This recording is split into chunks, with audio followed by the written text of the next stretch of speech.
The toilets, there's great food out there on the veranda, and the toilets are in the far corner and you walk down a ramp. Just remember that. We'll have a break after Andrew Kavasilas tells us what's happening, the latest with the government. He's the Hemp Party Secretary. He's the one who's harassed them for freedom of information for years. He's the one who chopped off his dreadlocks and his beard so they talk to him normally. Here he is.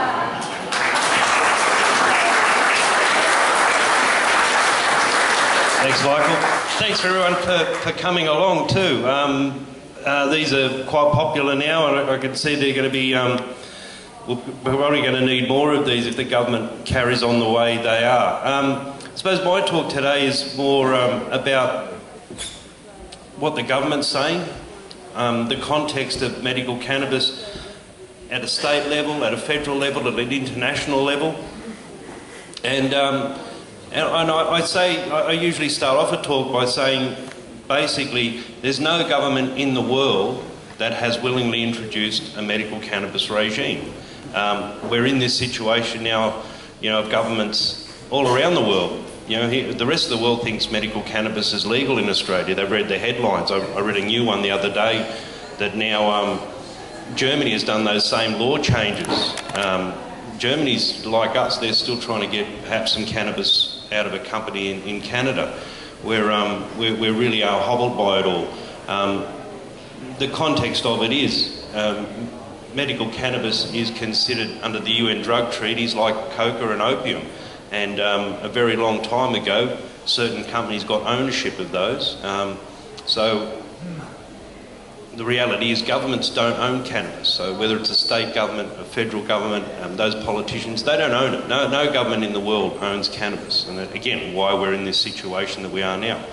The truth is, there's a couple of companies, one specifically now, Bayer, is a big, bolding, when we talk about big pharma, we can start putting some, we know there's some names to them. So Bayer's behind the Epidiolex trial that's based in the US, the paediatric epilepsy trial. So we have our government saying that they're going to legalise medical cannabis by getting 40 children onto this US-based medical cannabis trial, which is run by Bayer and another company called GW Pharmaceuticals.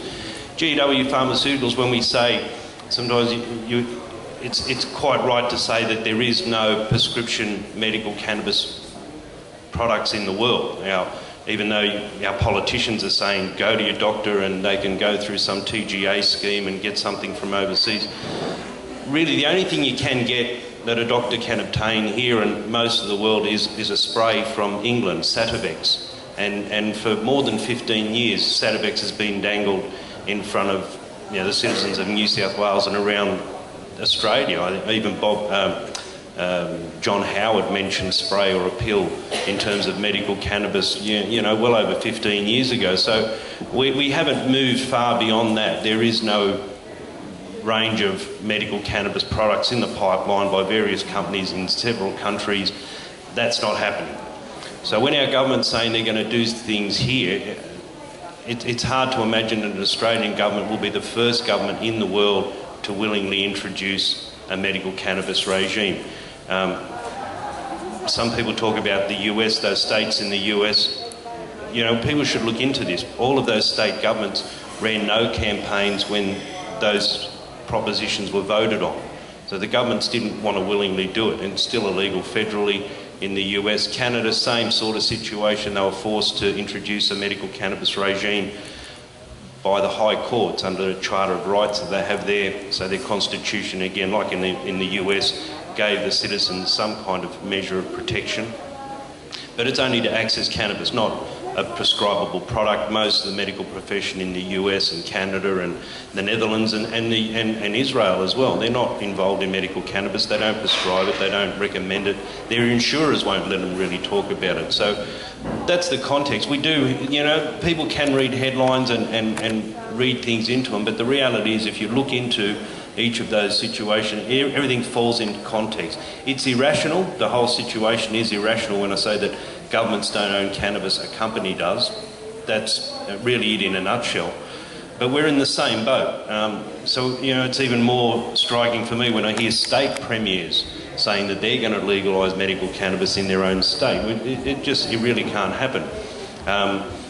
I've been involved in this for quite a while, as long as Andrew has, and with Dr. Kavasilas, and we've worked together back in, from about 1999. We actually did grow 20 high THC plants together under a special permit that was issued by the New South Wales government. And I'm not contradicting myself, because I can say that halfway during that project, we all understood that the New South Wales government didn't have the authority to issue that permit. We were allowed to carry on and finish it off, and it went over. We had more plants that was stipulated, and it went for a lot longer. Later on there was stuff in the media about it, but there was a lot of lies, and I think the New South Wales government said that they'd cancelled that project, but that wasn't. Well, they'd cancelled any follow-up from that, but we did continue on that. So. But from doing that, we certainly, hit triggers of international bodies and really got to understand why Australia and every other country basically in the world is in the situation we are in now. It's pretty hard to explain it all, but that's it in a nutshell, and that's where we are. So all the talk by our governments, when you really read, but not even between the lines, really read what they're saying. They are always talking about possibilities in the future and that kind of thing. The truth is, governments don't own cannabis, and they can't force a company, even if they did have a lawful source of cannabis. So all this cannabis that's being smoked, it's all illegal. When a government talks about medical cannabis, they cannot, under the UN drug treaties, they cannot use any illegal cannabis, any of it. They can't even get the seeds, and the government's not going to grow them, but they can't allow a company to get those illegal seeds, grow them indoors under full, hygienic conditions, and produce a product. That's where the red herring comes in, GW Pharmaceuticals and the product Sativex. So the reason Australia has been dangling Sativex in front of people here, and other countries have been doing the same. Sativex is like this red herring where the British government bent every rule, its own rules and international drug treaties, by allowing one company, GW Pharmaceutical, to obtain illegal seeds, grow some cannabis and produce one product for the treatment of MS. And since then, Australian governments have been using it. I think anyone can remember when Reba Ma was the New South Wales Health Minister. She promised a clinical trial using Sativex, and by that stage, the early stuff in the early 2000s of Bob Carr was talking about doing a medical cannabis regime here in New South Wales. By that stage, it had lost steam, it collected dust, and it finished off. I think the last thing they said was by the health minister, we do a clinical trial on Sativex. Sativex has been investigated by about 3 or 4 parliamentary inquiries we've had here in Australia, New South Wales, the regulator bill, the inquiry there, federal, and down in Victoria and in the ACT. So Australia has spent a lot of money, even just more recently, on medical cannabis, let alone what we have in the past. All the Australian parliamentary inquiries have found Sativex to be almost a useless product. It's too expensive. It's very difficult to clinically trial. Cannabis is hard to clinically trial anyway, because its effects are so dramatic that people on placebo, it's not something that can be faked. So clinical trials have fallen by the wayside. There's a movie by Helen Capellos, who's a cannabis campaigner as well, who I think the movie is something of life, a life of its own. Yes, in that movie there, they went to Israel and interviewed some Israeli doctors who embarked on a clinical trial for paediatric epilepsy, and I think within the first week they had to abandon the protocols and abandon the clinical trial because they could see which children were getting the placebo. So there was no clinical trial done. There was clinical success, but unfortunately clinical success is really only viewed as anecdotal evidence and not real. The Israelis have been doing medical cannabis trials for 30 odd years. Their patient base is still relatively small, under 30,000. Most of their trials and most of their patients ongoing are in palliative care in private kibbutzes, so they're like communities, self-governing communities, they fund themselves. In palliative care units on them. So they're quite removed from the general medical profession in Israel. Canada's the same. I mean, you really have to go looking for a doctor if you want to get your approval to use medical cannabis so that you can just go and buy cannabis to smoke. More recently, they've allowed extracts and so forth. But, you know, there is turmoil all around those countries that have been forced to allow medical cannabis. The latest thing that the Canadian government tried to do was remove everybody's licence to grow cannabis and licence a handful of licensed producers. That's what they're called. That was done federally, and now we see governments like Australia now bending our rules to try and get some of that cannabis from these companies that these governments have bent the rules to materialise. People have to note that in Canada there is no clinical trials going on there. The scope of what they've been allowed to do was limited, and in fact successive Canadian governments have run high court challenges to any kind of progress in the use of cannabis, even though the government forced them to do it. The more recent high court challenges, I was there 2 years ago, and I got there and the government had challenged people using cannabis more safely. So cannabis, the plant itself, the green vegetable matter, has no medical properties in it. The medical properties of cannabis are in the resin, on the little resin glands that grow on the hairs that come out of the green vegetable matter off the leaf. And you know, when you see hash and things like that and extracts, that's basically a conglomeration or a concentration of that. The government over there, because you know the initial court ruling was that people should be able to just smoke cannabis for medical purposes, people worked out that there are safer ways of using cannabis, and the court found that that is the case, that people shouldn't have to just smoke cannabis if there is a way of extracting, purifying, and so people aren't, you know, just taking an oil or whatever. So the courts landed in the favour of the people, but in response, the Canadian government, the health minister at the time, Rona Ambrose, said that they were outraged at the decision. They'd fight the decision tooth and nail. Courts can't decide what medicine is, only Health Canada. So I'm just trying to give you a bit of context of where we are now. When I say Bayer owns medical cannabis, for a long time it was Monsanto. Monsanto has owned cannabis for quite a while. They grow it every other year at the University of Mississippi, and it's distributed by a US agency called NIDA, the National Institute of Drug Abuse, which is primarily the only lawful source of cannabis in the world for scientific and medical research. There's some beautiful quotes from them. There was one from a spokeswoman in 2010 that said, "We only supply and fund research into the negative consequences of its use, not for medical beneficial purposes." So, you know, when you have a look at that and where we are now and what our governments are saying, not much has changed on the international level. You know, when you do see rescheduling of cannabinoids like CBD and so forth into lower schedules, that just means that that drug now, CBD, is a Schedule 4 drug, and that if you're a company and you want to develop a product using Schedule 4 drug, now you can, but you still have to go through all the clinical trials, you still have to obtain a lawful source of cannabis to do all of that. The reality of what's going on here in Australia with all the changes to the Narcotics Acts and the TGA changes, the rescheduling and the new application forms for companies to being invited to grow cannabis to make a product. I've been to those meetings with the Office of Drug Control who's administering all of that, and they've stated openly there that there is no Australian company that has a legal source of cannabis to even progress with, and that we would only, our government would only be talking with companies from the Netherlands, Israel and Canada. Again, these are countries where the government bent laws, bent rules to legitimise some cannabis. The Office of Drug Control, Bill Turner, was quite specific when he said that any of these changes being made will not give the government any authority to legitimise any cannabis. So even if there's companies here in Australia that want to do it, their cannabis, their seed, whatever they might be using now, none of that will be legitimised for any kind of clinical trial or even to go through the application process. So bearing that in mind, it's all pretty negative, but we're still going forward. I'm still a licensed hemp farmer, and like what Andrew was saying on hemp seed food, I've been a stakeholder there for a while. I'm still quite confident we're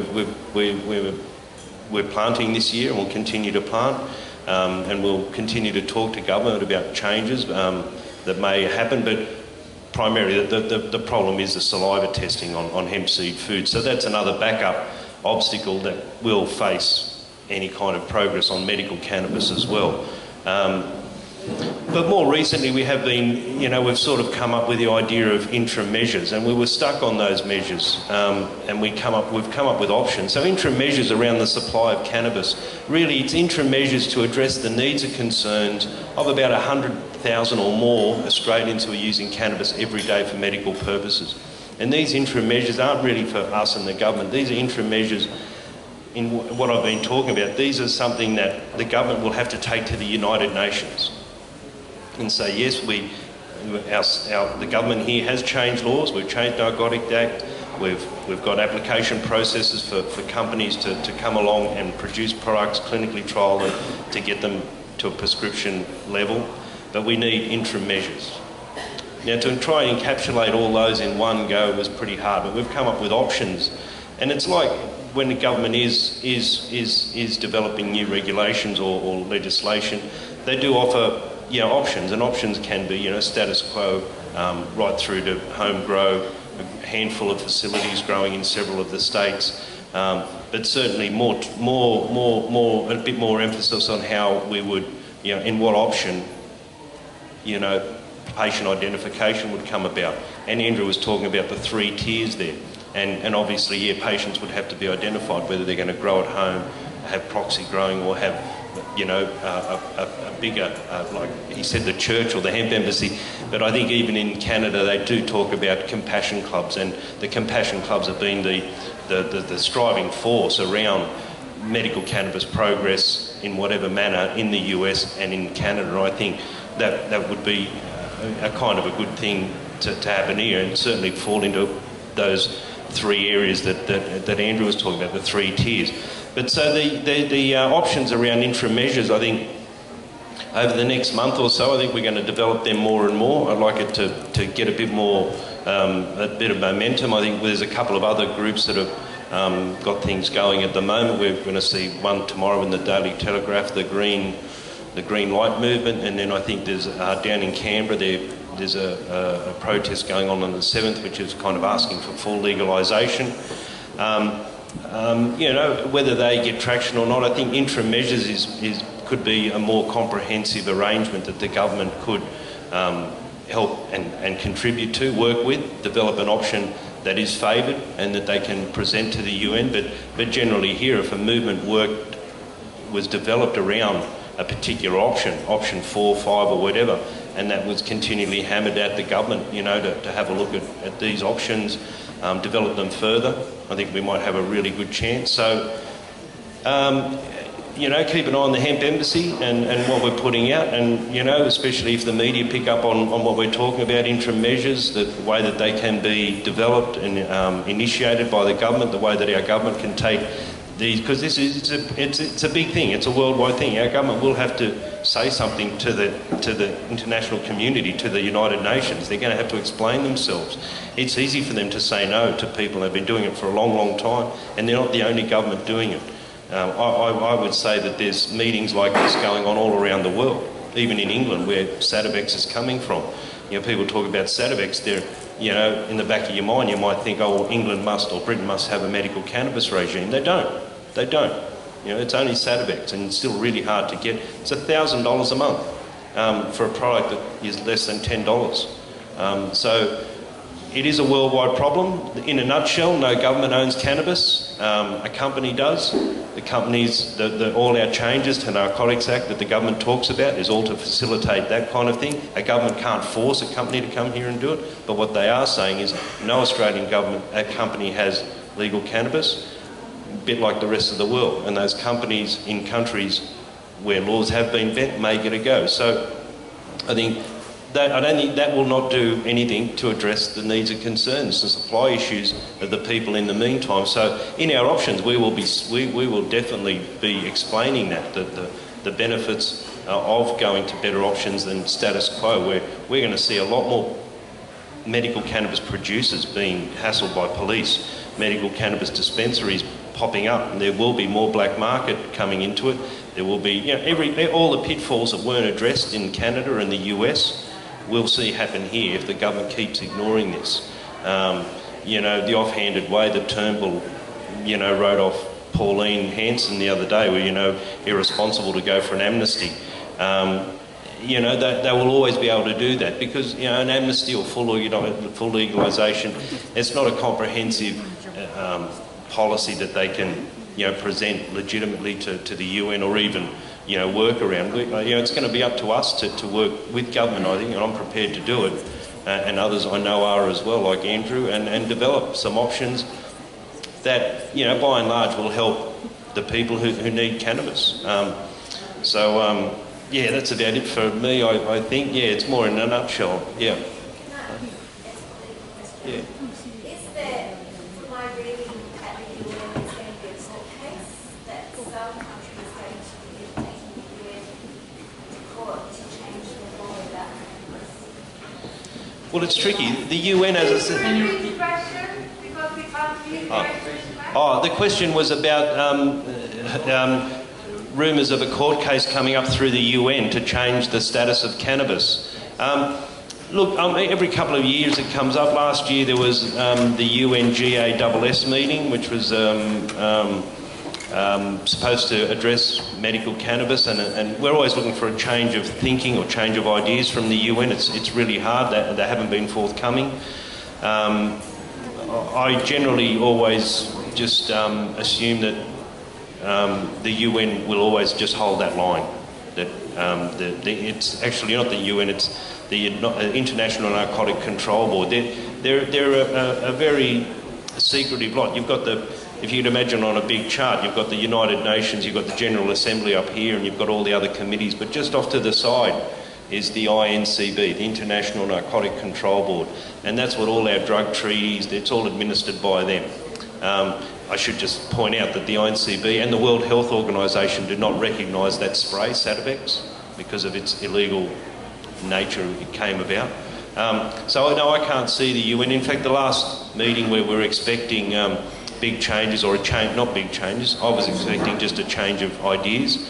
It finished off with one of the Asian countries getting up on stage and really criticising the Western nations who are liberalising their drug laws, and I think he finished off by saying, we'll show you how to do this. A drug-free world, we can do it. So, yeah, that's where we are with the UN, I think, yeah. All right, I'll put you over to Michael. Thanks, everyone. I do know the World Health Organisation is going to review their policy on cannabis next year, but like Andrew said, you know, it's run by big corporations, really, and particularly the pharmaceutical industry. They stand to lose a lot of money if we're allowed to grow a few plants in our backyard. But the police, I'd have to say, unfortunately, have huge control in Australia. It's like they get the last say, it seems. So we're going to have a break. Heather's going to come and sing some songs, I think. I just wanted to ask, is there anyone here who hasn't been to Nimbin before? Yeah, a couple of people. I hope you have a great day. And check out the Hemp Embassy. Everything cannabis that we can get hold of to sell is down there if you're interested. And again, anyone who's sick of the politics and just wants to talk about their particular ailment and what they need, there's people out there on the veranda to talk to. There'll be demonstrations of how to make medical cannabis out there now, and you can also ask in the Hemp Embassy. Really appreciate you all coming. So there'll be great food out there, toilets are out there, and we'll be back here with Chris Harris to talk about healing, CBD Luke, I haven't seen him but I hope he's coming, and Michelle and Christine, several people to tell their stories. And anyone else who has come to tell their stories of healing, come and see me in the next hour and I'll line you up, and we've got another hour or two after lunch. Take your time, enjoy the tucker. Cheers.